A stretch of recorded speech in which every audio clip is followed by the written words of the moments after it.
Hello everyone. What I would like to talk with you today is about faith in Hinduism.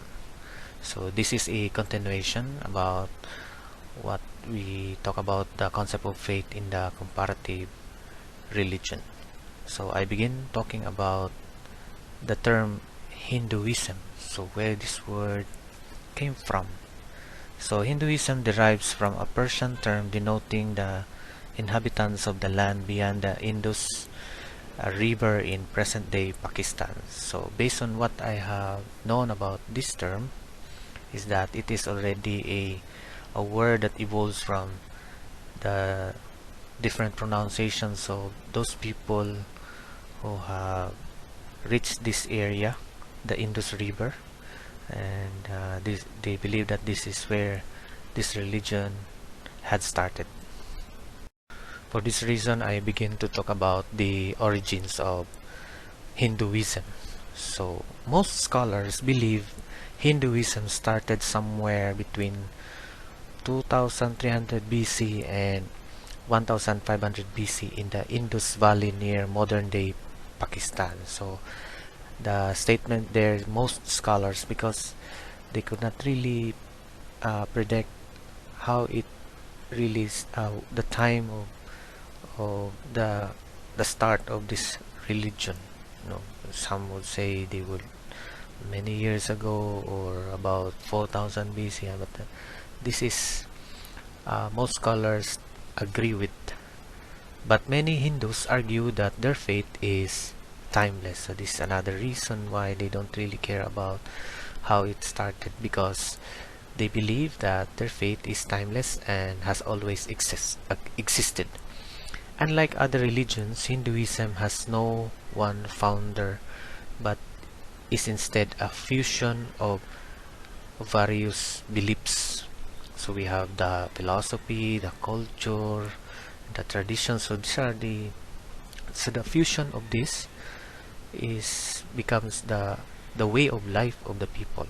So unlike in our religion, Christianity, or if you are a Muslim in Islam, we have our own founder.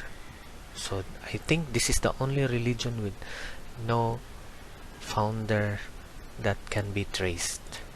In addition, let's talk about the background, historical background. Hinduism is the world's oldest religion, according to many scholars, with roots and customs dating back more than 4,000 years. So today, with about 900 million followers, or this is just a rough estimations because some authors would say they are already reached billions of followers. Hinduism is the third largest religion behind Christianity and Islam. Now let's talk about beliefs in Hinduism. So what I would like to share with you is some basic Hindu concepts. So here we will talk about the basic core concepts of Hinduism. And let's begin with the first one. Hinduism embraces many religious ideas. So it is for this reason that this religion is sometimes referred to as a way of life or a family of religions. And this is opposed to a single organized religion, just like our own religion perhaps. Number two, most forms of Hinduism are henotheistic. So what is henotheistic? It means they worship a single deity known as Brahman, but still recognize other gods and goddesses. So they have a lot of gods and goddesses. No? Some authors would say millions of gods and goddesses. Next is Hindus believe in the doctrines of samsara and karma. So between these two terms, perhaps you are quite familiar with karma. So in Hindu, they believe in good karma. They also believe in bad karma.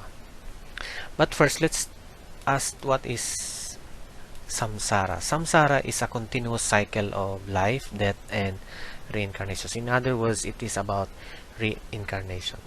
So later on, we will have more discussions about this samsara and karma.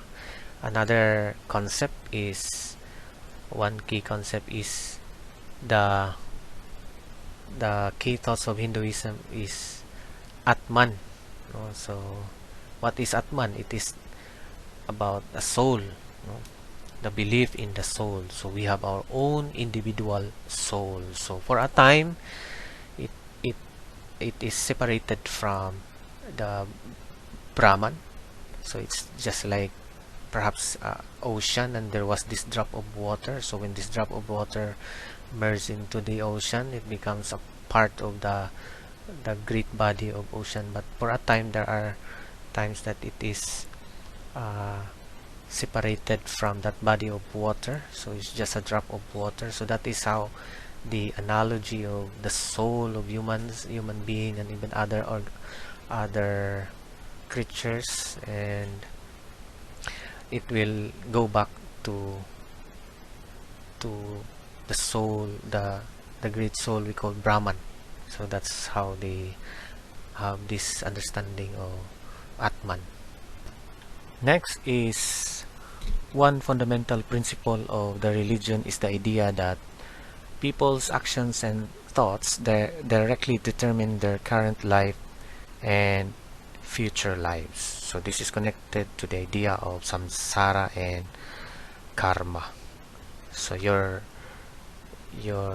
present life is the result of your past life, and your present life will determine your life in the future. So if you do good, then that will also affect your life. If you do good today, that will also affect your life in the future. So that's why in the next concept that I'm going to share with you, this is one of the things that the Hindus strive, and that is what we call dharma, because they the the last thing that they really want in their life is to be one with the Brahman. No? So that's why I say Hindus strive to achieve dharma, which is a code of living that emphasizes good conduct and morality. So this is about proper behavior as you live your life here on earth. There should you have to strive to live dharma, good conduct and morality. So just like our Christian belief that we are taught about Christian morality, so this is the similarity perhaps. Okay, next is Hindus revere all living creatures and consider the cow